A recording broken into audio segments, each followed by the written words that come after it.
big number, isn't it? $10 billion. Let us find out how big it is. For that, we will take $100 note. Each $100 note has a length of 6.14 inches.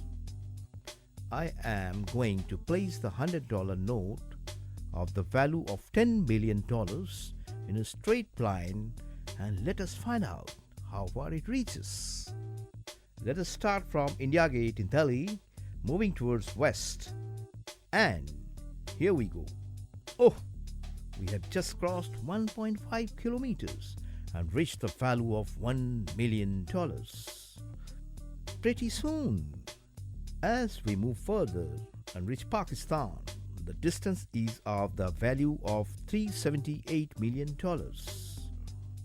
Continuing further, the $100 note has reached the value of $1.4 billion by the time it reaches the border of UAE.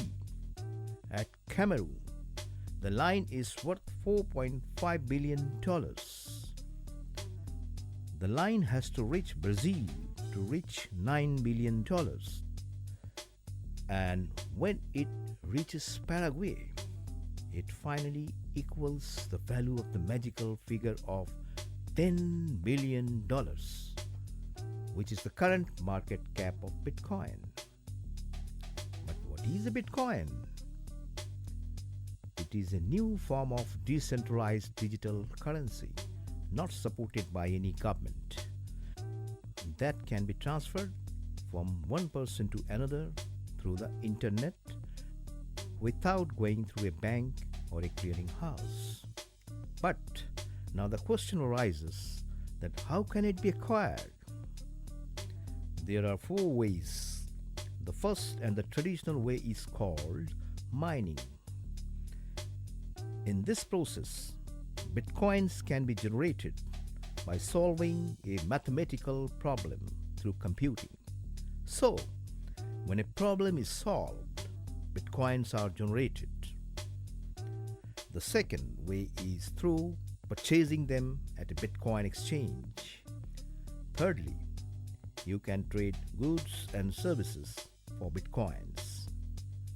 And finally, you can individually trade money for bitcoins with others. The minimum requirement for generating bitcoins with the traditional method of mining: one requires very powerful purpose-built machines or a network of computers. Now, let us focus on where all it can be used. PayPal accepts bitcoins in certain places for shopping. The world's first Bitcoin ATM went live in October at a downtown Vancouver outlet. Virgin Galactic announced acceptance of the digital currency for its flights to space. One can buy gains online. University of Nicosia, Cyprus' largest private university, has started accepting bitcoins as tuition fees, the first university to do so. The best part of bitcoins is no fee or a very nominal one is charged for transacting in bitcoins. For example, person A transferred $100 to person B through PayPal. PayPal transfers it, but after deducting 10%, that is $10 from the total amount. So, person B receives $90.